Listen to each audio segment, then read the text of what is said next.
vu quelque chose. Dis-moi, qu'est-ce que tu as vu? En fait, j'avais envie d'explorer un sentiment assez universel qui est le premier moment, la première confrontation à l'autre dans le cadre de l'école et les enjeux d'intégration qui y sont liés et le besoin de reconnaissance. C'est vraiment important pour moi que le spectateur puisse se reconnaître dans cette histoire. Ça, c'était une volonté très forte dès le départ. Allez, bonne journée. Vas-y. J'ai mal au ventre. Écoute-moi, je peux pas te laisser manquer l'école à cause d'un petit accident comme ça. Tu comprends? Courage, mon grand. Ça raconte aussi qu'est-ce qu'on est prêt à abandonner de soi pour s'intégrer à la société. Et voilà, les enjeux d'intégration, on les rencontre tout au long de notre vie. Et finalement, c'est la base même de l'humanité, en fait. Le besoin d'intégration et le besoin de reconnaissance. Mais ça commence à l'école. T'inquiète pas pour ton frère, toi. Il veut pas aller à l'école. Je sais. Vas-y, rentre. C'est pas à cause du pipi. Ce qui m'intéressait vraiment, c'est le premier moment de l'enfant en dehors de la famille et la confrontation avec l'autre dans le cadre de l'école. Parce que l'école, on y a passé tous en moyenne 12 ans, voire plus, 8 heures par jour, et ça influence des choses finalement après vis-à-vis de notre rapport au monde et à l'autre. Et je pense que ça nous détermine beaucoup plus qu'on le pense. C'est à cause de quoi alors? Je lui ai promis de rien dire. D'accord, je lui dirai rien. Dis-moi. Les enjeux d'intégration, le besoin d'appartenir à une communauté, d'être reconnu, c'est sûr que c'est pour ça que je dis qu'on les rencontre tout au long de notre vie. En fait, à chaque fois qu'on veut intégrer un nouveau milieu, finalement.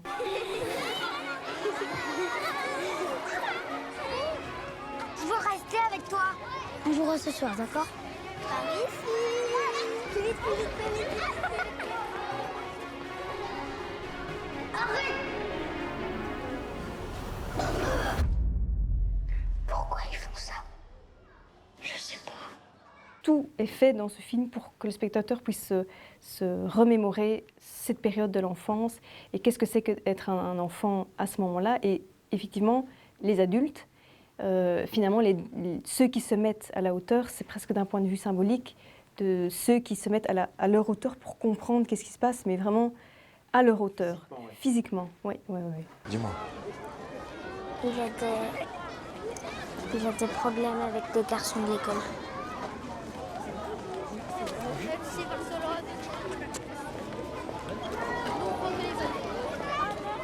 Il y avait cette volonté d'immerger. Et donc le parti pris, de mise en scène, de rester toujours à hauteur d'enfant. Dès le départ, j'avais cette intention, et vraiment pour replonger le spectateur dans qu'est-ce que c'est que être à cette hauteur. Donc ne pas tout voir, avoir une vision assez limitée. Et aussi, il me semble qu'on s'est tous un jour retrouvés à retourner dans un lieu qu'on a fréquenté en étant petit et de se rendre compte à quel point en fait il est minuscule alors qu'en étant enfant on pensait qu'il était énorme. Et ça va pas, non? Qu'est-ce que vous faites là? Mais de quoi je me rends? Qu'est-ce que tu viens de dire? Vous êtes pas dans un site, vous avez rien à nous dire? Tu me parles pas comme ça. On va rester un moment à discuter pendant la récréation, toi et moi. Quoi, de la météo? Le choix du lieu était déterminant. Je sentais que qu'il fallait vraiment pour cette histoire qui est une école assez grande, assez englobante, avec des longs couloirs, où et justement la notion spatio-temporelle est très très floue dans ce film. Qu'est-ce qui se passe là? Il tape mon frère. Elle m'engueule, elle dit que je tape son frère, j'ai rien fait. Elle veut me priver de café. Tu peux faire avancer tes élèves là? Allez, on y va!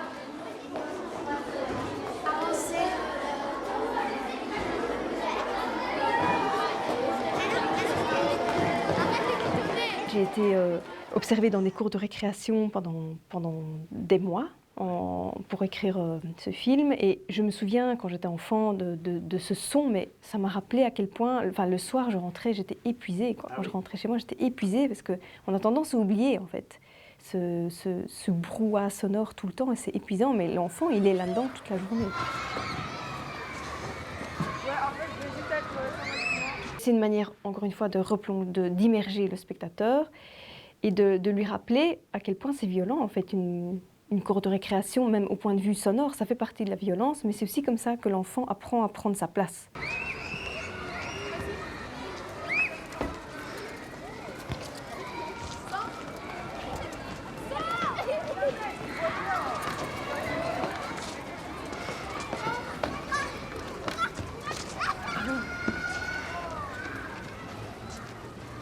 On a lancé une annonce de casting et Maya s'est présentée, donc elle avait 7 ans et elle m'a dit du haut de ses 7 ans, dès qu'elle est rentrée dans la pièce, elle m'a dit je veux donner toute ma force à ce film. C'est complètement fou, elle avait une volonté comme ça et c'est ça que je cherchais en fait pour ce personnage aussi, une volonté, quelque chose comme une petite guerrière en fait.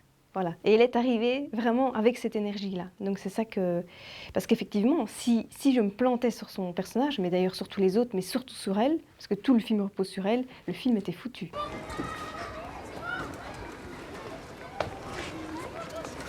Oui, t'as réussi. Gagné. Ok, c'est bon. Je savais que t'allais réussir. Si t'essayais. D'accord. On t'aide. Moi, ça ne m'intéressait pas de leur demander de me réciter un petit texte au moment du casting. Ce qu'on faisait, c'est que je leur demandais de me dessiner leur cours de récréation, de m'expliquer les jeux auxquels ils jouaient. Et ça me permettait déjà de voir comment ils sont devant la caméra, qu'est-ce que la caméra capte d'eux, comment ils s'expriment. Et elle est arrivée dans la caméra, c'était une révélation. Elle a quelque chose de hyper cinégénique, c'est incroyable. Son regard, tout, elle fait rien et il y a énormément qui se dégage d'elle. Mais je veux t'aider. Je t'ai rien demandé. Va-t'en. Nora, ce qui me touche chez ce personnage, c'est sa recherche de justesse. Et Abel, c'est le fait de vouloir protéger son père et sa sœur à tout prix. Dis rien à personne. C'est quoi ça? C'est rose. J'ai marqué du but. Ah. Les enfants n'ont jamais reçu le scénario. D'accord. Et ce qu'on faisait, c'est qu'on a travaillé 3 mois en amont du tournage, tous les week-ends, avec tous les enfants. Et ce qu'on faisait, c'est qu'on leur expliquait le tout début d'une situation et on leur demandait, à votre avis, qu'est-ce qu'ils pourraient dire, qu'est-ce qu'ils pourraient faire. On construisait l'histoire, on arrivait plus ou moins à ce qui était écrit. Et puis, je leur demandais d'improviser pour qu'ils puissent aussi intégrer l'action et encore proposer des choses. Parfois, je réécrivais parce qu'ils me proposaient des choses bien plus intéressantes que ce que j'avais écrit. Et puis, on leur demandait de dessiner la scène. Ce qui fait que, finalement, on avait tout le scénario dessiné par eux. Donc, ils avaient leur scénario, mais visuel. Et au moment du tournage, par exemple, la séquence 10, ils ressortaient leur dessin numéro 10 et ils savaient exactement de quoi parlait la scène. Et ça permettait encore au tournage de chercher des choses. Parce que c'est très important pour moi qu'il y ait une part de créativité aussi qui vienne d'eux. Super. Regarde bien devant toi.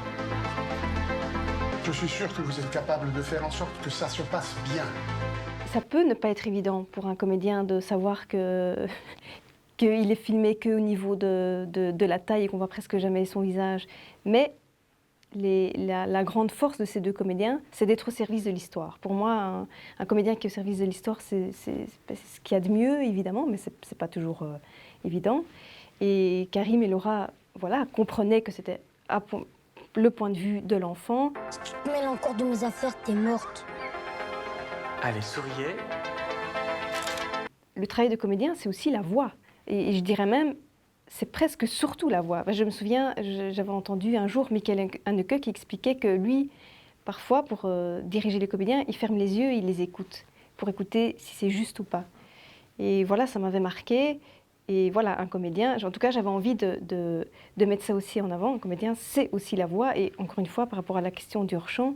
Et donc, Karim et Laura ont compris vraiment cet enjeu et ils ont tout de suite adhéré parce qu'ils sentaient bien que c'était comme ça que devait être filmée cette histoire. Et donc, ils étaient vraiment au service de l'histoire. Si vous avez un problème, vous m'en parlez, d'accord? Quand on aide, ça empire. On ne peut pas toujours aider les autres comme ils voudraient qu'on les aide.